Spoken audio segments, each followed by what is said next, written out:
Hey, what's going on? So in this video, I'm gonna be giving you some track stems, the same ones that I have here. Then I'm gonna be going over mixing and mastering. So I'm gonna show you, again, I pulled in the track stems. So if you haven't seen the last email or the last video I had posted or sent with you, make sure you check that out where I just give you the track stems and show you how to import them.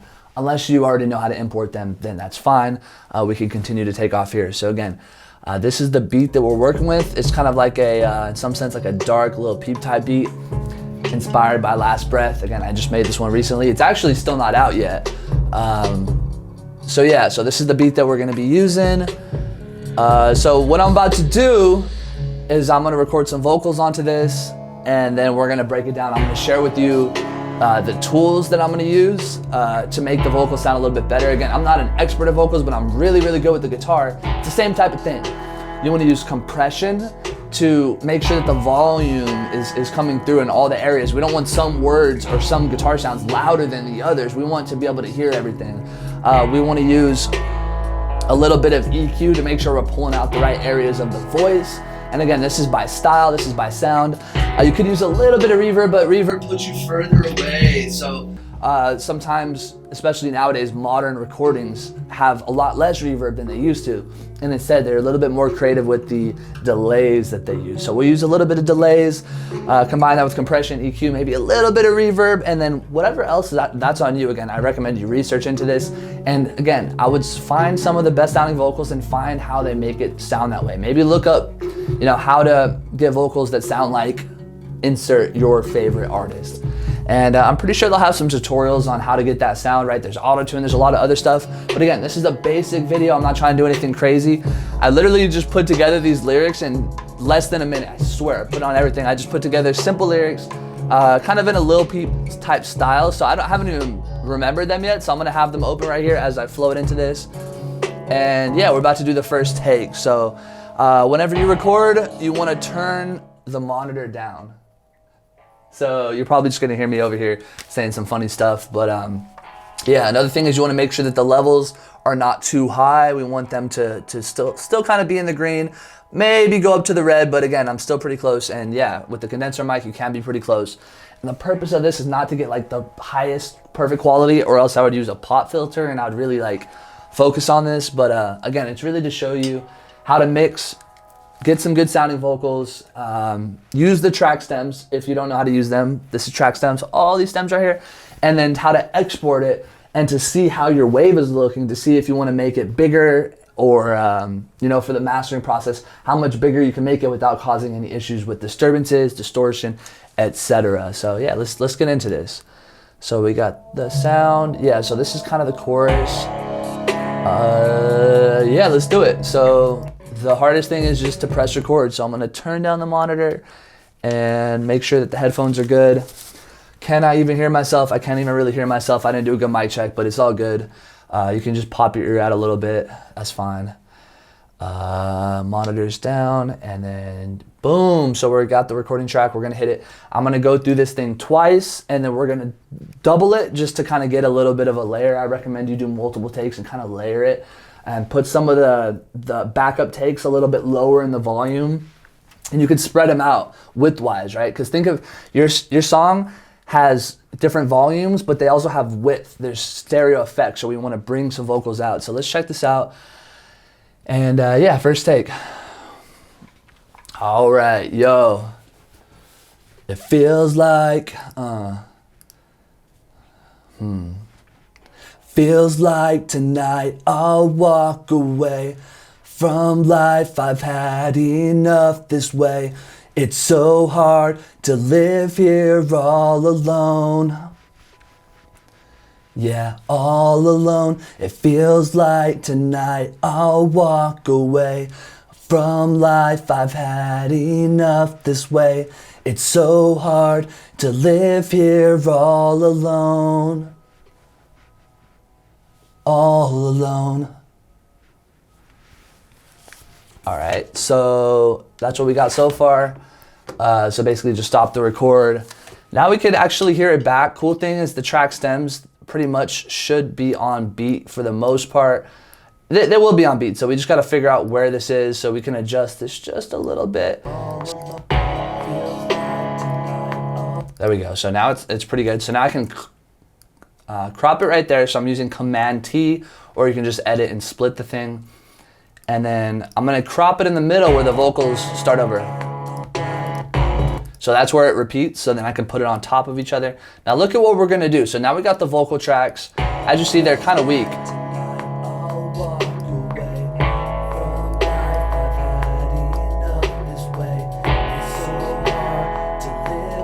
It's not bad, but obviously it needs a little bit of boost. It needs a little bit more power. So the first thing that we're gonna do, let's do EQ. So I'm adding an EQ. This is the kind of the filter that we have. This is the option.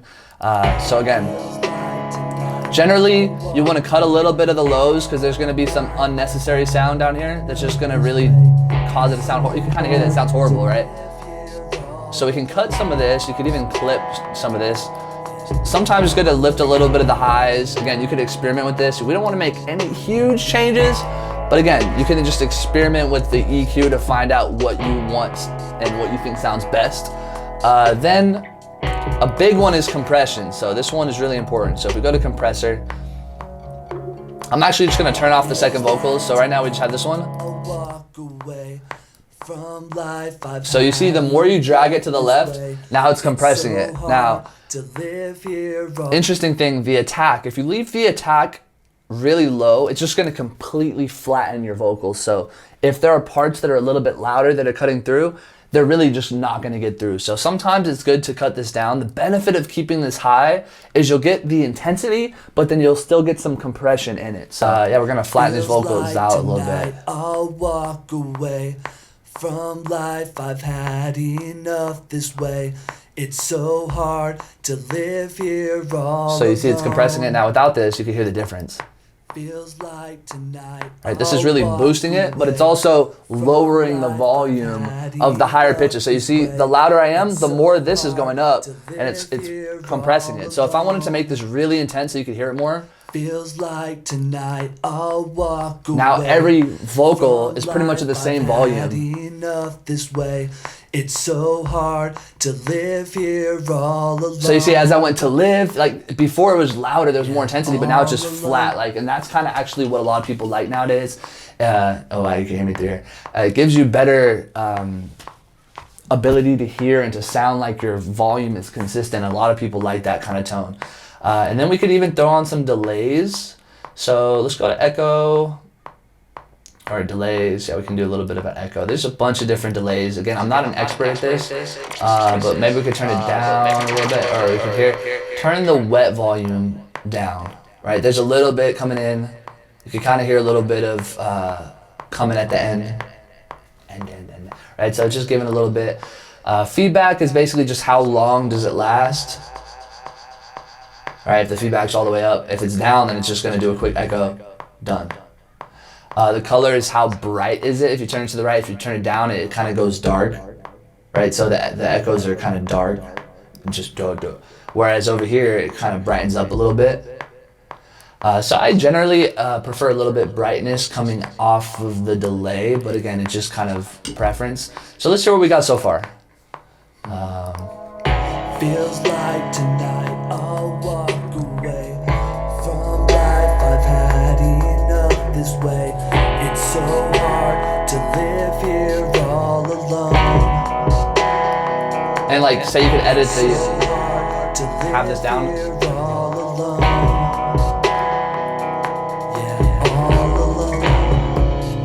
Right, so now we got two of them. So let's take this off. This is kind of distraction.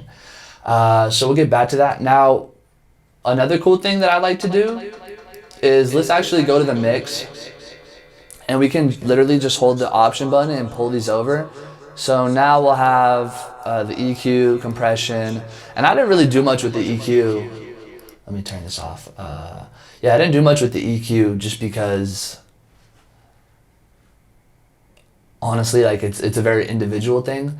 But we can check it out real quick. So let's see. Feels like tonight I'll walk so I'll loop this up a little bit. From life I've had enough this way.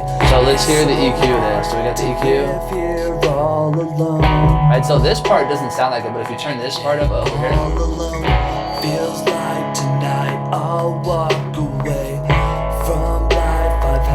So again, generally the higher pitch is sounding good. The vocals are in the mid, so 500 to 2K is usually pretty good. You can boost the highs if you want that kind of airy sound coming through. Tonight I'll walk away from life. I've had enough this way. I don't like this right here. There's a little bit of muddiness. So generally from 200 to 500, there's a little bit of muddiness. So sometimes you could turn that down. But again, just listen to it. I wouldn't boost more than 3 to 5 dB in really any area. It's generally how you record. If you get closer to the mic, there's a little bit of a proximity effect where the bass and the vocals come out. Where the further you are away, it has a little bit more of a high pitch. So again, just adjusting where you record from. Some people like to be really close, pull out the depth, and then you can kind of boost up the highs. As you see the difference into when I'm talking, you can really see what's going on here, right? You can kind of just mess around and get a feel for it. That's the cool thing about mixing and mastering is it's an art, so it's really individualized. Now let's see what we got. I'm gonna go a little bit wide on this. Maybe throw on some headphones or something if you want to get a feel for it. Feels like tonight I'll walk away from life. I've had enough this way. It's so hard to live here all alone. And then honestly, I could just loop that. Boom. Here, maybe I'll just give this to you guys as a beat with hook if you want to work with me on it. It's not too bad. It's not that good, but it's like. Now I'm gonna show you. I'm gonna show you guys how to, if I were to do a full song and I were to want to say mix and then master this. Honestly, mixing is just about balancing the vocals, making sure they sound good. There's still a lot more, and if I ever do offer mixing and mastering for you, I'm gonna team up with somebody who's much more experienced with vocals and maybe has a lot of, again, experience recording vocals and some placements and some, somebody that really, really is an expert in this, and I'll team up with them. Because honestly, like just me by myself, I've recorded 500 plus instrumental songs. I've actually recorded a bunch of hooks too, so I'm pretty good, but I want to make sure that if I'm working for you that I'm getting like top quality, best out, because that's the only way I would do it. I'm not going to offer no junk, you know what I'm saying? That's going to destroy Ryini beats. I'm not trying to do that.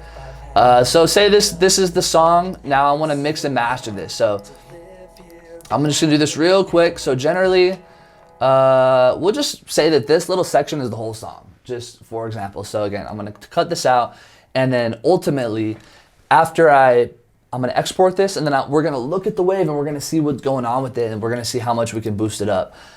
Just generally, if the vocals are way too loud, I think it's a pretty good mix. Like the vocals might be a little loud, but I think it's a pretty good mix. See, that's the whole thing with the compressor, is like it really gets your vocals to cut through, and it lets the sound come through. So it sounds real. It sounds like you're actually recording it. You could hear the breath. You could hear the, I don't want to say background noise. There wasn't much background noise, but outside there, you hear that like horn or something. Yeah, so bounce, and I'm going to bounce this project or section, and we'll do normalize on, and that's going to, so if you're ever worried about like your track stems are not loud enough, whenever you do normalize on, it's going to end up bringing the volume back up to where it should be, so it'll be flat, and there'll be minimized noise through the microphone because I record it with less noise generally, especially with my guitars. I make sure that the noise is minimized so we don't have as much buzzing as we could, so that's reduced. So this will be yo super peep. Yo super peep. So that's what the song's called. As you see, I just made that up. So now I'm going to open a new project. So this is where the master, actually we can just double test it in here. So I like to pull it in real quick just to see how it looks. So again, let's just to see the wave again, we're going to get a lot. Like if you see the peaks coming through the kick and the snares, you can tell, oh, the snares are too loud. I'm going to turn those down. Maybe the vocals should have a little bit more space. So once this comes in, sorry again, my computer's a little bit slow.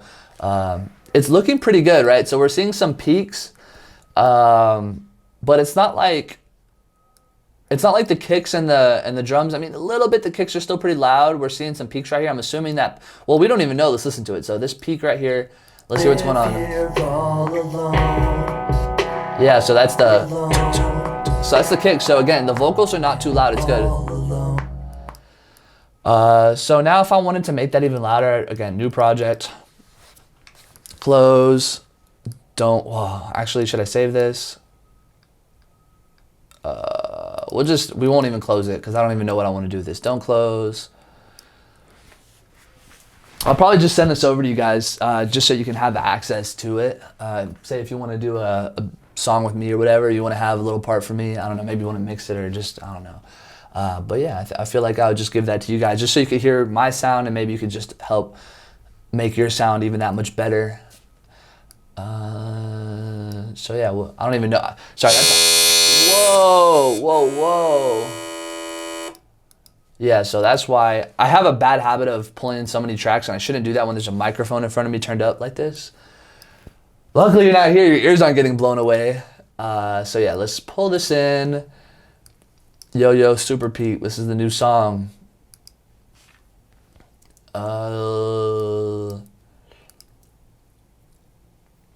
Yeah, so again, we're waiting for it to import. But basically, mastering is the final step. If you are a good mixer, and this is what I recommend, is that you get the mix loud as it can. You don't want to over master and compress and to distort or to, again, limit it too much and to really boost it. Ideally, if you mix and master and you get the kicks, you know, where they're coming through properly without, you know, without fighting with the bass and with, if everything's coming through right, then as you see here, look, it's pretty big already, right? So a lot of times the mixes will be smaller. This is actually not too bad. Now, if I were to cut down this part right here and to cut down some of these and to limit it and to bring it up, we could probably bring this up to like right here where you see where it's a lot of the main peaks are hitting. We can cut off maybe the bottom couple centimeters, and that's what we're gonna do with a little bit of compression, a little bit of limiting. So generally, just to get that extra volume, you can compress it a little bit more. So we'll throw another compressor onto this right here. That's gonna allow us potentially to turn it up a little bit. So let's turn this up a little bit. So this is a little aggressive, this is very aggressive. So we'll turn this down for the master. We want it very little, so you see it's barely moving right there, just reducing some of the peaks. We could turn this. Again, if you turn this higher, it's gonna let some of the kicks in to get through, so that's kind of what I like. If you completely cut this, it's gonna completely limit it. So again, let's go around 20 for the attack, milliseconds. Yeah, so that seems pretty good. Now you'll see we can actually turn it up because we see the highest peak is now at negative 1.8. I think there was a 1.6 if I'm not mistaken. No, 1.8. We can turn it up to 1.8. Now it's still gonna go without clipping. Yeah, so then we can come over here, throw on the dynamics, the adaptive limiter, and really that's all. I mean, you can do an EQ above the limiter and cut off the bottom, but just the sounds that are not able to be perceived by the human sounds or by the ear. So right about here could work. You can kind of see too, some of the basses go really low, but it's good. You can even, I wouldn't adjust this at all. Honestly, this should be done in the mix for optimal quality, but you can like boost the mid a little bit or the high, just depending on, a lot of times people like to boost the high, and then they also will add a couple things that a lot of people add is a stereo. So they'll come over here, specialize that. Sometimes people use an exciter, which boosts up the high end a little bit. So we'll just throw it on just to kind of get you a full feel of it, and then we'll do a imaging. Sometimes people throw a stereo spread on it, in which case they usually pull it up to about the middle point, lower this, something like that. But again, you could look into this. And this is basically just widening it out and boosting up the highs so they cut through better, giving more space for the lows. Then ultimately keeping the adaptive limiter at the bottom so we get the, and here it's really just pushing it to how loud you want it now. You're gonna get to a point where there's gonna be some distortion. And there's just a little bit of sound coming through here, so it's not perfect.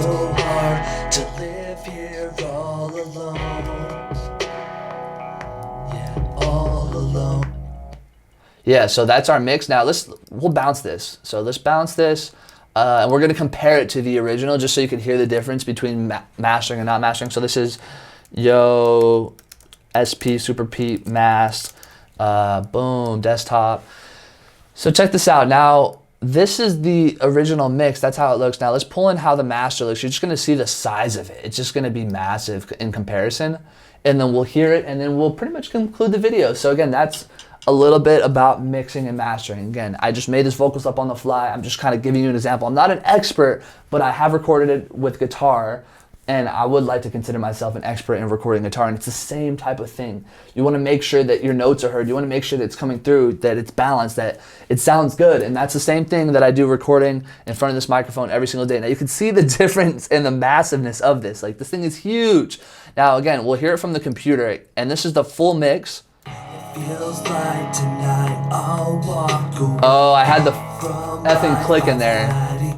Feels like tonight. Yeah, so don't keep the click on inside your track. But again, you can hear the difference in the volume. This way, it's so hard to live here all alone. It sounds good. There's a little bit of muddiness. It's over boosted a bit, but again, it's loud though. You can hear the vocals cutting through. It's not taken away from the instrumental that much, and yeah, that's generally it.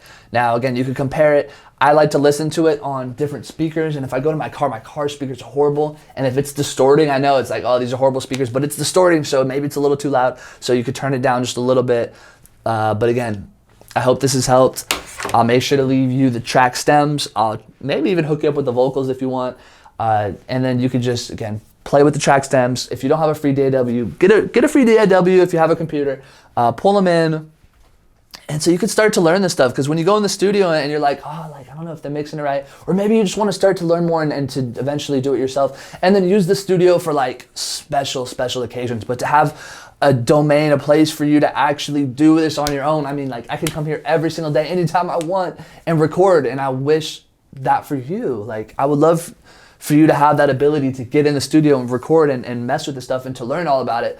And then you're in the studio, you're like, oh man, like this, it sounds amazing, but it could use a little bit drop in the gain at this frequency for the EQ, and maybe it can use a little bit more boost in the limiting. Like y'all guys were a little bit held back from my style. Like, you might want to know some of this stuff to where you can, you know, continue to improve the quality of your mixes. Again, this is a little bit aggressive. It's really about making your vocals sound good. So again, I hope you're able to get the best sounding vocals, and yeah, I hope to keep working with you. I'll talk to you later.